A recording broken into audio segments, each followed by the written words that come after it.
غوث پاک رضی اللہ تعالیٰ عنہ کے روضے پر جو چہل پہل، جو بھیڑ بھاڑ، جو دیوانوں کا ہجوم نظر آ رہا تھا وہ کہیں اور نظر نہیں آئی۔ گویا پورا بغداد ہی سرکار غوث پاک کی درگاہ سے جانا جاتا ہے۔ پوری دنیا کے لوگ وہاں حاضر ہوتے ہیں اور اپنی عقیدتوں کا خراج پیش کرتے ہیں۔ اور آج بھی یہ محفل جو 11ویں شریف کی منعقد ہوئی ہے وہ بھی ایصال ثوابین کے لیے۔ بہت سارے لوگ سمجھتے ہیں کہ ایصال ثواب سے کیا ہوتا ہے، چند لوگ آتے ہیں، کھاتے ہیں، پیتے ہیں، چلے جاتے ہیں۔ حضور حافظ ملت علیہ رحمت و رضوان کی بارگاہ میں مبارک پور کے ایک بہت غریب آدمی آئے اور کہا حضور میرے گھر میں بہت تنگی اور بہت غربت ہے، کھانے پینے کی کوئی چیز نہیں رہتی، کئی دن تک فاقہ ہو جاتا ہے، کوئی ایسا نسخہ بتائیں کہ میرے گھر میں بھی خوشحالی آ جائے۔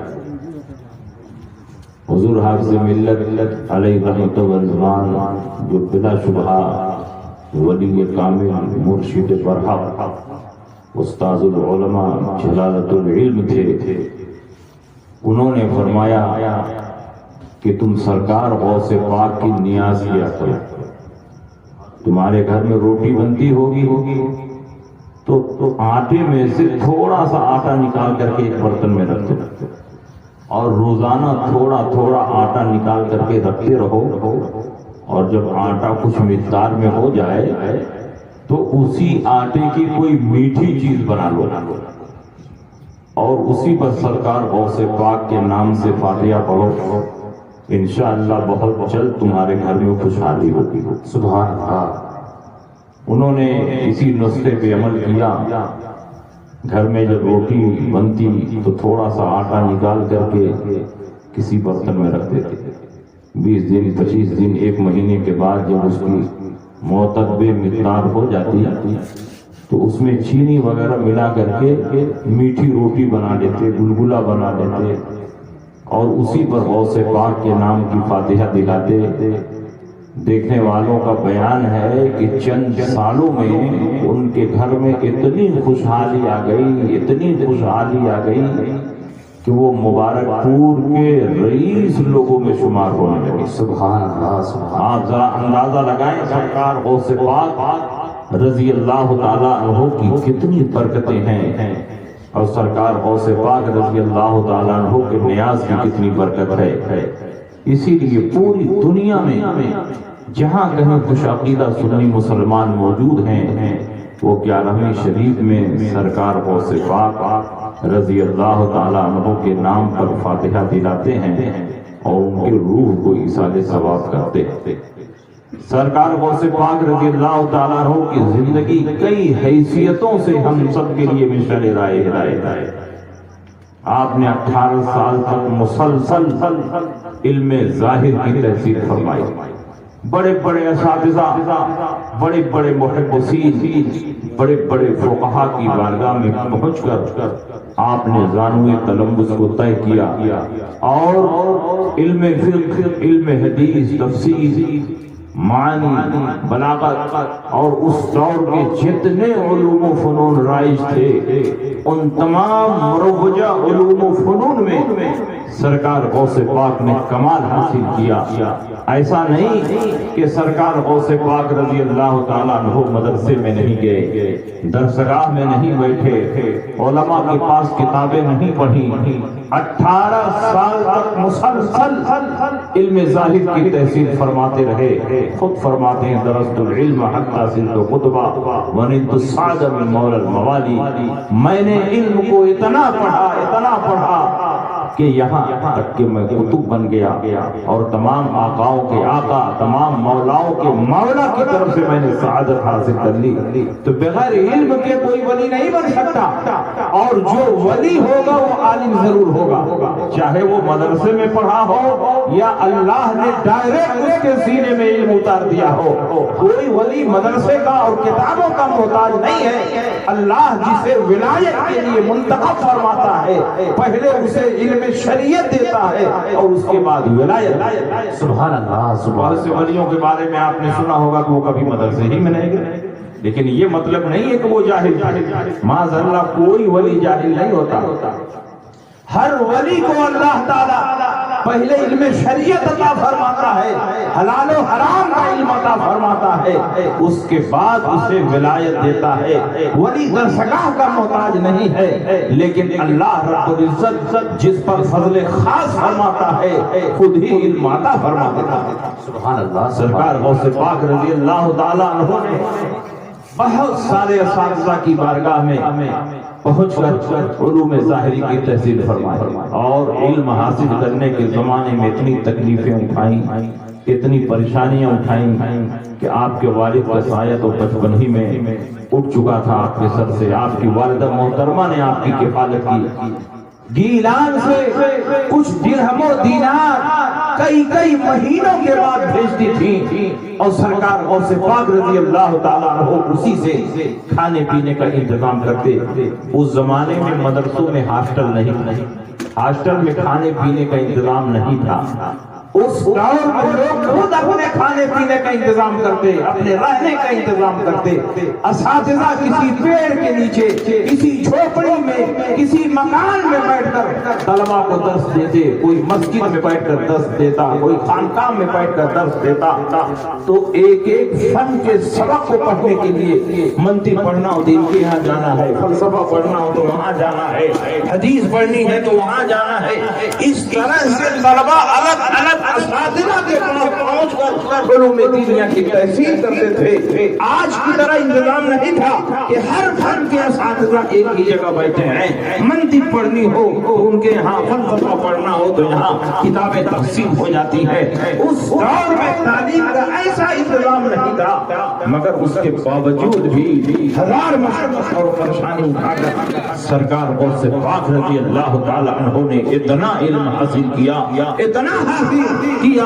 اپنے دور کے سب سے بڑے ولی ہی نہیں تھے، بلکہ اپنے دور کے سب سے بڑے محدث بھی تھے، اپنے دور کے سب سے بڑے فقیہ تھے.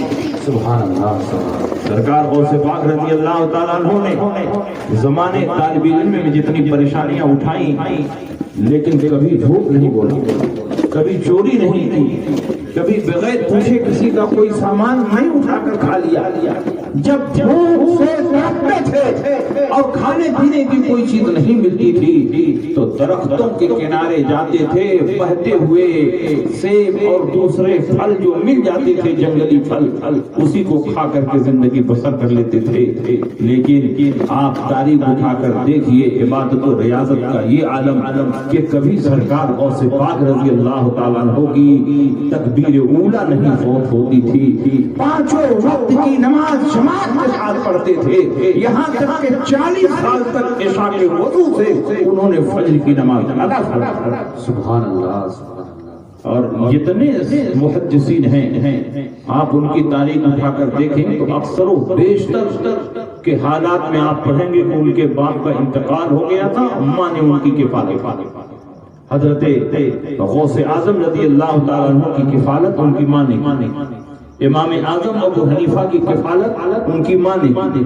حضرت امام ابو یوسف کی کفالت ان کی ماں نے کی. حضرت امام شافعی کی کفالت ان کی ماں نے کی.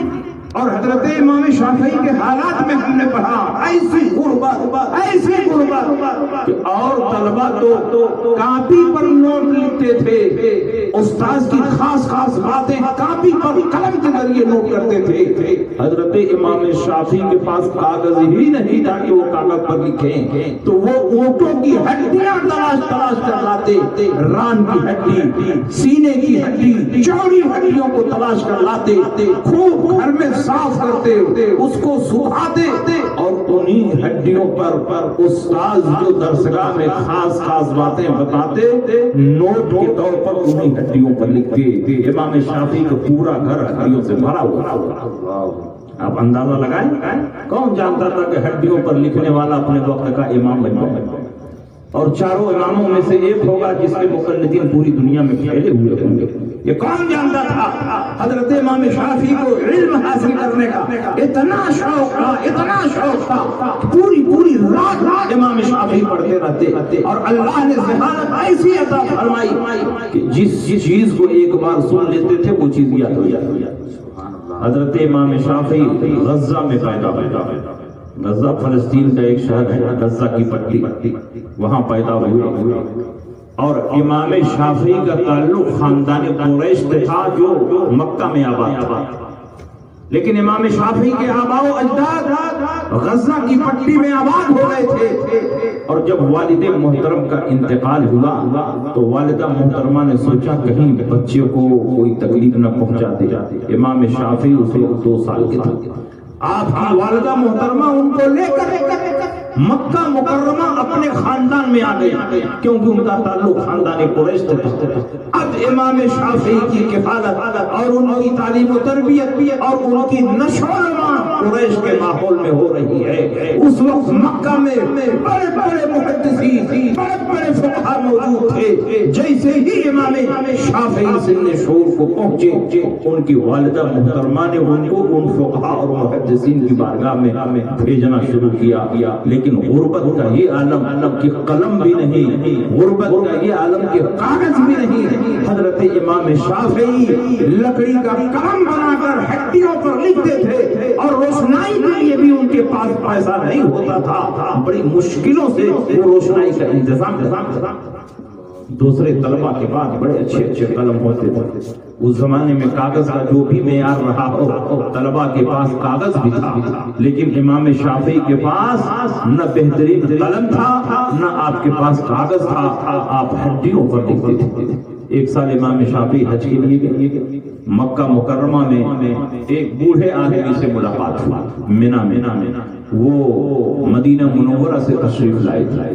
حضرت امام شافعی سے سلام مصافحہ ہوا، کچھ گفتگو ہوئی، امام شافعی کو معلوم ہوا کہ یہ مدینہ منورہ سے آیا، تو اب مدینہ کی طرف حضرت امام شافعی کو بے چین و بے قرار کر رہی تھی، اور مدینہ منورہ میں ایک ایسا محدث تھا جس کے شاگردوں میں حضرت شعبہ ابن الحجاج، سفیان ثوری، سفیان ابن عیینہ، بڑے بڑے محدثین اس کے شاگردوں میں تھے۔ حضرت امام شافعی کو شوق ہوا کہ ان کی بارگاہ میں پہنچ جاتا تو ڈائریکٹ ان سے حدیث سن لیتا۔ وہ کون امام ہیں، وہ کون محدث ہیں؟ وہ حضرت امام مالک رضی اللہ تعالیٰ عنہ۔ حضرت امام شافعی نے بوڑھے آدمی سے کہا کہ آپ مدینہ منورہ سے آئے ہیں، تو مدینہ منورہ میں ایک بہت بڑے محدث ہیں امام مالک، آپ ان کو جانتے ہیں؟ حضرت امام شافعی کی جستجو اور آپ کے شوق کو دیکھ کر کے بوڑھے میاں نے کہا کہ میں بہت اچھی طرح جانتا ہوں، اور وہ مسجد نبوی شریف میں حدیث کا درس دیتے تھے۔ امام شافعی نے پوچھا وہ دکھتے کیسے ہیں؟ کہا وہ لمبے قد کے ہیں، بڑے حسین و جمیل اور خوبصورت ہیں۔ امام شافعی نے پوچھا وہ کپڑا کس رنگ کا پہنتے ہیں؟ کہا وہ سفید کپڑا پہنتے ہیں، سفید امامہ باندھتے ہیں، سفید کپڑے میں وہ اور زیادہ خوبصورت لگتے ہیں۔ امام شافعی نے کہا ان کی داڑھی کیسی ہے؟ کہا ان کی داڑھی بالکل سفید ہے، چہرے پر نور برستا ہے۔ تو حضرت امام شافعی رحمۃ اللہ علیہ ان کے بارے میں پوچھتے رہے، وہ بوڑھے میاں بتاتے رہے۔ بوڑھے نے کہا کہ میں تم کو کھانے کی دعوت دیتا ہوں، تم میری دعوت قبول کرو۔ امام شافعی نے کہا کہ مجھے دعوت قبول ہے۔ بوڑھے نے کہا بس یہیں بیٹھ جاؤ، یہیں کھا لیتے ہیں۔ وہیں بیٹھ گئے، جھولا کھولا، اس میں سے چند سوکھی روٹی نکالا اور دسترخوان پر توڑ کر رکھ دیا، لو کھاؤ۔ حضرت امام شافعی نے سوکھی روٹی کھائی اور امام مالک کے بارے میں پوچھتے رہے۔ تو اس بوڑھے نے کہا لگتا ہے کہ تم قریشی ہو، خاندان قریش سے تمہارا تعلق۔ امام شافعی نے کہا میرا تعلق خاندان قریش سے ہے، میں قریشی ہوں، لیکن آپ نے کیسے جانا؟ کہا اس لیے کہ قریشی دعوت دینے میں بھی بے تکلف ہے اور دعوت کھانے میں بھی بے تکلف ہے۔ تم بیٹھے اور دعوت شروع کر دیا۔ کہا کہ ہاں میں قریشی ہوں۔ تو اس نے کہا کہ تمہارے دل میں جو شوق اور جستجو ہے مدینہ منورہ جانے کی، میرے پاس ایک راستہ ہے تو مدینہ منورہ جا سکتا۔ امام شافعی نے کہا کہ میرے پاس خرچ نہیں، میرے پاس پیسہ نہیں ہے، میں مدینہ منورہ جانے کا کرایہ برداشت نہیں کر سکتا، سفر خرچ نہیں ہے، میں انتہائی غریب اور مفلس آدمی ہوں۔ کہا میں انتظام کرتا ہوں۔ میرے ساتھ مدینہ منورہ سے جو قافلہ آیا تھا اس قافلے میں ایک آدمی کا انتقال ہو گیا ہے اور اس کے بھورے رنگ کا اونٹ خالی ہو گیا، وہ اونٹ خالی ہی یہاں سے جائے گا۔ میں اس کے وارثوں سے بات کرتا ہوں، گھر والوں سے بات کرتا ہوں، وہ اونٹ خالی جائے گا، تم کو اس پر سوار ہونے کی اجازت دے دے، تم مدینہ منورہ پہنچ جاؤ۔ تو امام شافعی نے کہا کہ ایسا ہو جائے تو بہت اچھی بات ہی بات۔ تو اس بوڑھے نے گھر والوں سے بات کیا، گھر والوں نے کہا ٹھیک ہے، اونٹ خالی جائے گا، وہ بیٹھ کر کے مدینہ چلے۔ اس طرح حضرت امام شافعی بے سر و سامانی کے عالم میں پہلی بار مکہ مکرمہ سے مدینہ منورہ پہنچے۔ جب وہاں پہنچے تو اذان ہو رہی تھی، گئے وضو بنایا، مسجد نبوی شریف میں نماز پڑھی اور نماز کے بعد دیکھا کہ ایک لمبے قد کے نہایت حسین و جمیل اور خوبصورت بزرگ منبر پر بیٹھ حدیث کا درس دے رہے ہیں۔ ایک چادر اوپر اوڑھے ہوئے ہیں اور ایک چادر کو نیچے باندھے ہوئے۔ وہ بزرگ کوئی اور نہیں تھے، حضرت امام شافعی نے جان لیا کہ یہ امام مالک، کیونکہ جو کچھ ان کے بارے میں معلومات کی تھی وہ ساری باتیں ان کے اندر موجود تھیں۔ تو حضرت امام شافعی بھی نماز کے بعد بیٹھ گئے، امام مالک کے تمام شاگرد مسجد نبوی شریف میں بیٹھ گئے، ان کے ہاتھوں میں قلم ہے، کاغذ ہے اور حضرت امام مالک حدیثیں بیان کر رہے ہیں۔ ان دنوں حضرت امام مالک حدیثیں املا کرا رہے تھے، منبر پر بیٹھ کر آپ نے فرمایا قال قال رسول اللہ صلی اللہ علیہ وسلم۔ اور یہ بھی یاد رہے کہ حضرت امام شافعی نے 16 دن میں مکہ مکرمہ سے مدینہ منورہ کا سفر کیا اور 16 دن میں 16 مرتبہ قرآن عظیم کو ختم کیا۔ ہم لوگ عمرہ کرنے جاتے ہیں 16 دن لگتا ہے، لیکن پورے 16 دن میں ایک ختم بھی نہیں ہو پاتا۔ لیکن وہ کیسا بزرگ تھے، تلاوت سے کتنی محبت تھی۔ سفر میں بھی حضرت امام شافعی روزانہ ایک ختم قرآن کر رہے تھے۔ مکہ سے مدینہ منورہ کا سفر 16 دن میں کیا تھا اور 16 دن میں 16 ختم قرآن امام شافعی۔ جب حضرت امام مالک حدیثیں بیان کر رہے تھے تو سارے طلباء کاغذ قلم لے کر حدیثیں نوٹ کر رہے تھے۔ حضرت امام شافعی کے دل میں بھی بہت شوق تھا کہ حدیثیں لکھیں، نوٹ کریں، لیکن ان کے پاس نہ کاغذ تھا نہ قلم تھا، بے چین تھے، بے قرار تھے، تڑپ رہے تھے۔ سامنے ایک تنکا نظر آیا، اسی تنکے کو اٹھایا اور اپنی ہتھیلی پر حدیث رسول لکھنے لگے۔ طلبہ کاغذ پر لکھ رہے ہیں اور امام شافعی اپنی ہتھیلی پر تنکے کو گھما رہے ہیں، گویا ہتھیلی پر حدیث رسول لکھ رہے ہیں۔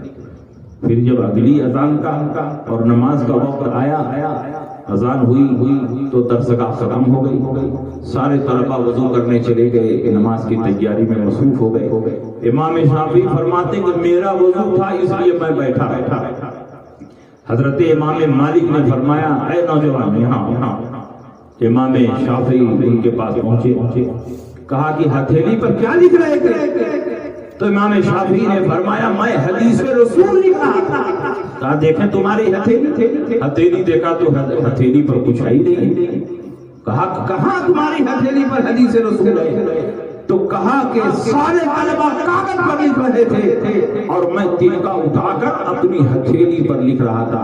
کہا تمہاری ہتھیلی پر تو کچھ نہیں ہے، گویا حدیث رسول لکھنے والوں کا تم استہزاء کر رہے تھے، ان کی نقالی کر رہے تھے، مجلس حدیث رسول کی تم بے ادبی کر رہے تھے۔ حضرت امام شافعی نے کہا حضور ایسی بات نہیں ہے، میں بھی طالب علم ہوں، میں بھی حدیثیں یاد کرتا ہوں، میں یہاں کا رہنے والا نہیں ہوں، میں مکہ مکرمہ سے صرف آپ کی زبان مبارک سے حدیثیں سننے کے لیے آیا ہوں۔ آپ کے سارے طلباء اور اسٹوڈنٹ کاغذ قلم لے کر حدیثیں نوٹ کر رہے تھے، میرے پاس کاغذ بھی نہیں تھا، قلم بھی نہیں تھا، میں انتہائی غریب طالب علم ہوں، خریدنے کی استطاعت بھی نہیں ہے، تو میں نے سوچا کہ وہ کاغذ پر لکھ رہے ہیں، ان سے تشبہ حاصل کرنے کے لیے میں اپنی ہتھیلی پر لکھوں، تو میں تو تشبہ حاصل کرنا چاہتا تھا، میں ان کا استہزاء نہیں کرنا چاہتا۔ حضرت امام مالک نے کہا کہ ہتھیلی پر لکھنے سے تم کو کیا حاصل ہوا؟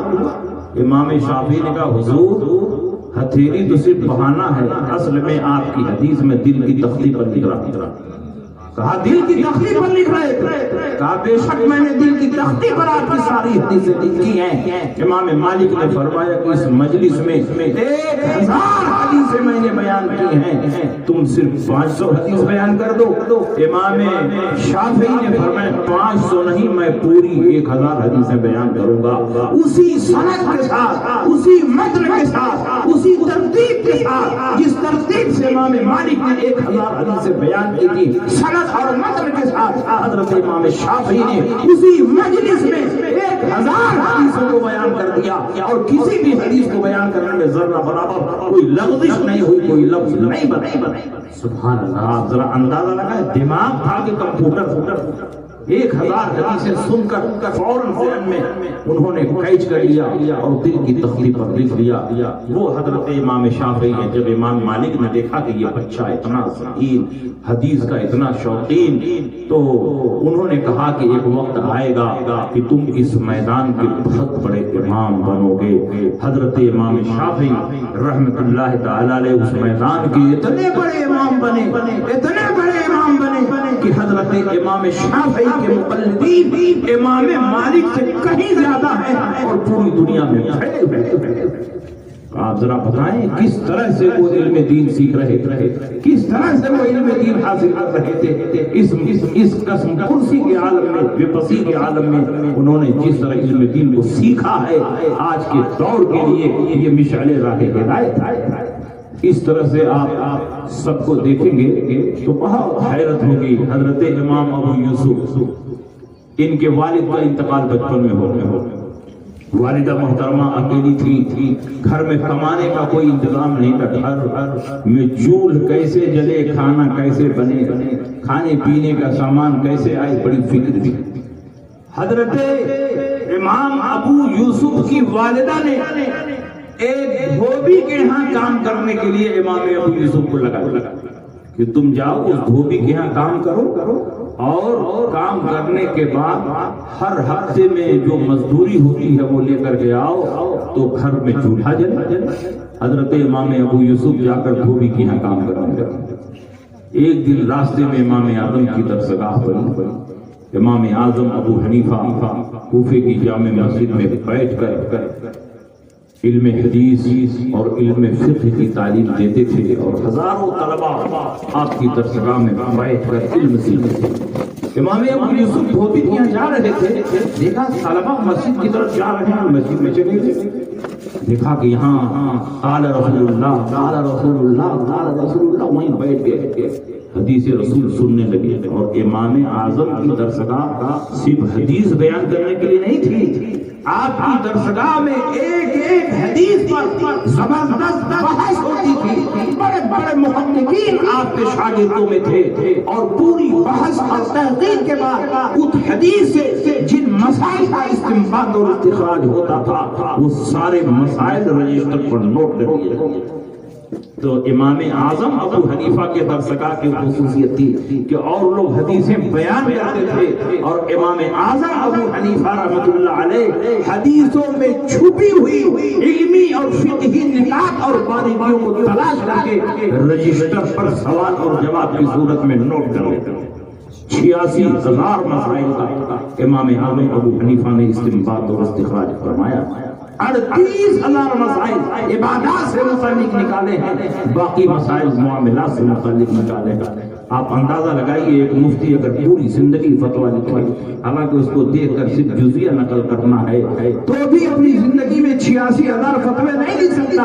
امام اعظم نے فتویٰ نہیں لکھا ہے، بلکہ کتاب و سنت کی روشنی میں شدید مسائل کا استنباط اور استخراج کیا ہے، جس کا صاف اور صریح ہو نہ قرآن میں موجود تھا نہ حدیث رسول میں موجود۔ یہ امام اعظم نے کیا۔ تو امام ابو یوسف بیٹھے تو بڑا اچھا لگا، بہت اچھا لگا۔ تو دوسرے دن بھی آ کے بیٹھ گئے، تیسرے دن بھی آ کے بیٹھ گئے، ایک ہفتہ تک بیٹھتے رہے۔ تو اب دھوبی کے یہاں سے مزدوری گھر پہنچی نہیں۔ اب والدہ محترمہ کو فکر لائی ہوئی دھوبی نے مزدوری کیوں نہیں بھیجی؟ تو دھوبی کے یہاں گئی اور کہا کہ ایک ہفتہ ہو گیا اور تم نے مزدوری نہیں بھیجی۔ کہا کہ ایک ہفتے سے تو آپ کا بیٹا آ ہی نہیں رہا، تو مزدوری کیا بھیجا؟ تو حضرت امام ابو یوسف کی والدہ محترمہ نے پوچھا کہاں جاتے ہو؟ تو کہا کہ وہ راستے میں امام اعظم کی درسگاہ ہے اسی میں جاتا ہے۔ کہا درسگاہ میں جانے سے پیٹ بھر جائے گا، یا دھوبی کے یہاں کام کرو۔ پھر آئے دھوبی کے یہاں نہیں گئے، امام اعظم کی درسگاہ میں گئے۔ آپ کی والدہ چیک کرنے کے لیے آئے کہ دھوبی کے یہاں گیا ہے کہ نہیں گیا۔ وہاں جا کر دیکھا تو آپ گئے نہیں، تو پتا چلا کہ امام اعظم کی درسگاہ میں بیٹھے۔ تو آپ کی والدہ وہاں پہنچ گئی، کہا آپ میرے لڑکے کو بگاڑ رہے ہیں۔ کہا اے اللہ کی بندی، میں تیرے لڑکے کو بنا رہا ہوں، بگاڑ رہا ہوں؟ کہا نہیں، آپ بگاڑ رہے ہیں۔ میرا لڑکا اکیلا یہی پورے گھر کا خرچ چلاتا ہے، دھوبی کی کام نہیں کرے گا تو میرے گھر میں چولہا نہیں جلے گا، یہی بچہ تو کماتا ہے تو میرا گھر چلتا ہے۔ ایک ہفتے سے یہ دھوبی کی نہیں جانا ہے، آپ کے یہاں آ رہا ہے اور ہمارے گھر میں کھانے پینے کا کوئی انتظام نہیں۔ امام اعظم نے سمجھایا کہ تم اپنے بچے کو یہیں پڑھنے دو، تمہارا بچہ جب پڑھ لکھ لے گا تو بہت بڑا عالم بنے گا۔ کہا ابھی کھانے کے لیے گھر میں کچھ ہے ہی نہیں ہے تو میرا بچہ پڑھے گا کہاں سے، گھر چلے گا کہاں سے؟ کہا دھوبی کے یہاں سے تمہارا بچہ کتنا پڑھا؟ تو امام اعظم ابو حنیفہ نے جب پوچھا تو والدہ نے کہا ہر ہفتے میں اتنا پڑھتا۔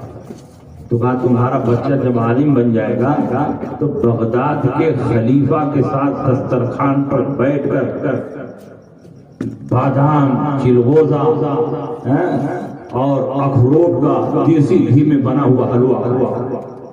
تو والدہ محترمہ اور بھڑک گئی، چول جلانے کے لیے نہیں ہے اور یہ چلغوزہ اور بادام کا حلوہ دکھا رہے ہیں ہم کو۔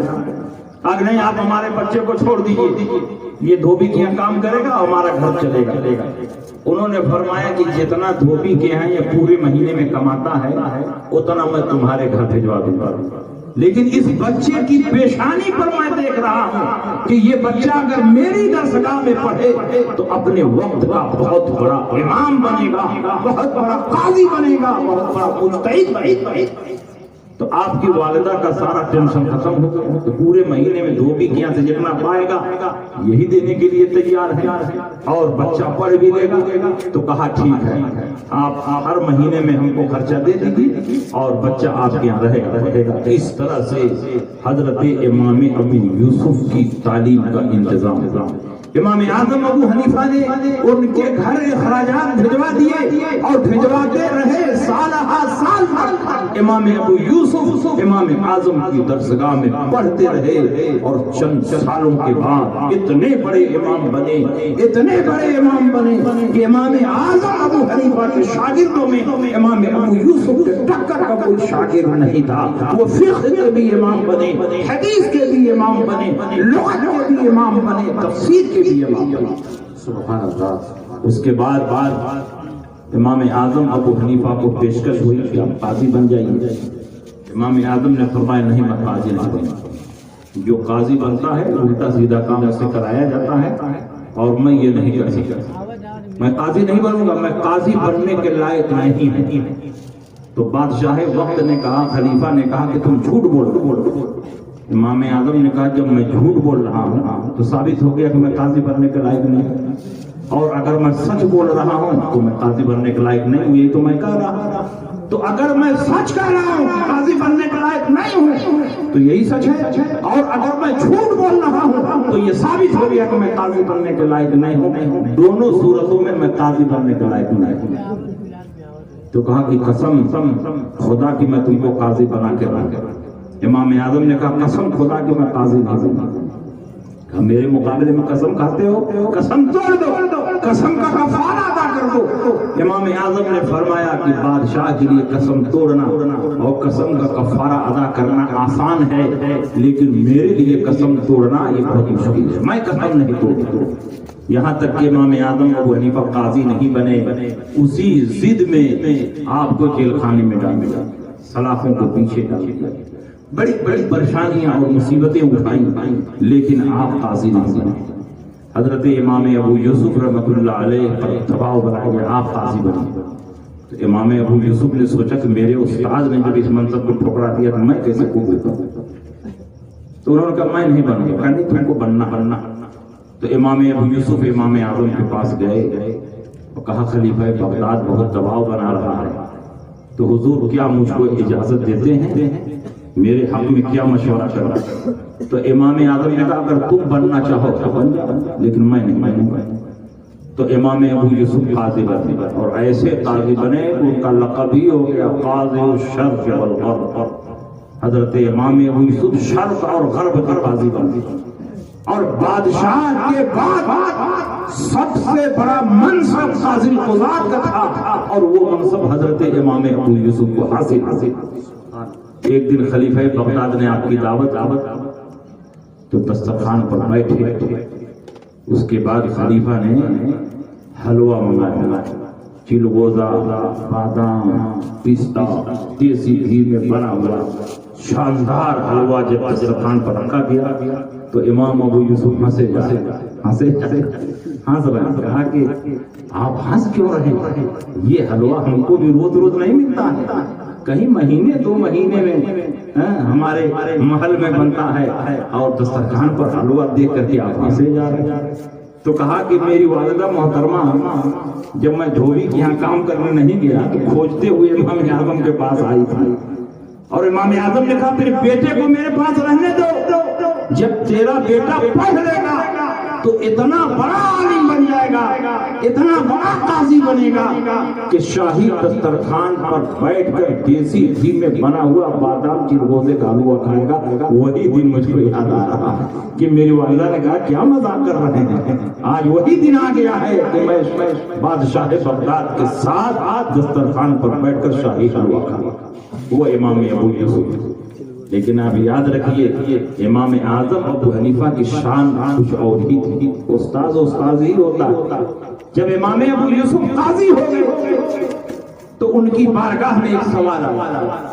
ایک آدمی نے سوال پیش کیا، حضور میں نے دھوبی کے یہاں کپڑا دھلنے کے لیے دیا تھا اور کپڑا دھوبی کے یہاں سے گم ہو گیا، اور دھوبی کپڑے کی دھلائی مانگ رہا ہے، تو کیا شرعاً دھوبی کپڑے کی دھلائی کا مستحق ہے؟ تو امام ابو یوسف نے کہا کہ مستحق نہیں ہے۔ تو پوچھنے والے نے کہا کہ آپ غلط جواب دے۔ تو امام ابو یوسف نے کہا کہ دھلائی کا مستحق ہے، کہا آپ یہ بھی جواب غلط دے۔ امام ابو یوسف نے کہا کہ تم پوچھنے آئے ہو کہ میری تصحیح کرنے کا، یہ دونوں بات کیسے غلط ہو سکتی ہے؟ دھوبی کے یہاں سے کپڑا گم ہو گیا، وہ دھلائی مانگ رہا ہے، تو یا تو وہ دھلائی کا مستحق ہوگا یا دھلائی کا مستحق نہیں ہوگا۔ پہلے میں نے کہا دھلائی کا مستحق نہیں ہے تو تم خود ہی کر رہے ہو غلط، اور جب دوبارہ میں نے کہا دھلائی کا مستحق ہے تو کر رہے ہو یہ بھی غلط۔ دونوں کیسے غلط؟ کہا دونوں غلط۔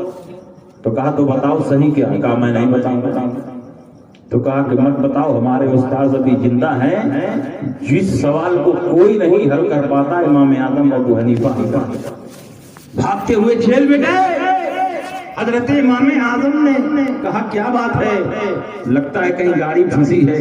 کہا حضور ایک آدمی نے مجھ سے سوال کیا ہے کہ میں نے دھوبی کے یہاں کپڑا دھلنے کے لیے دیا تھا اور دھوبی کے یہاں سے کپڑا گم ہو گیا، تو تم نے کیا جواب دیا؟ امام ابو یوسف نے کہا کہ میں نے پہلے کہا کہ وہ مزدوری نہیں پائے گا، دھلائی نہیں پائے گا، تو اس سائل نے کہا غلط۔ امام اعظم نے کہا ٹھیک ہے، اس نے کہا حضور میں نے دوبارہ پھر کہہ دیا تھا کہ دھلائی پائے گا، تو سائل نے کیا کہا؟ سائل نے کہا یہ بھی غلط۔ امام اعظم نے کہا وہ ٹھیک کہہ رہا تھا، وہ بھی غلط، یہ بھی غلط۔ تو کہا حضور آپ بھی وہی فرما رہے ہیں، تو صحیح کیا ہے؟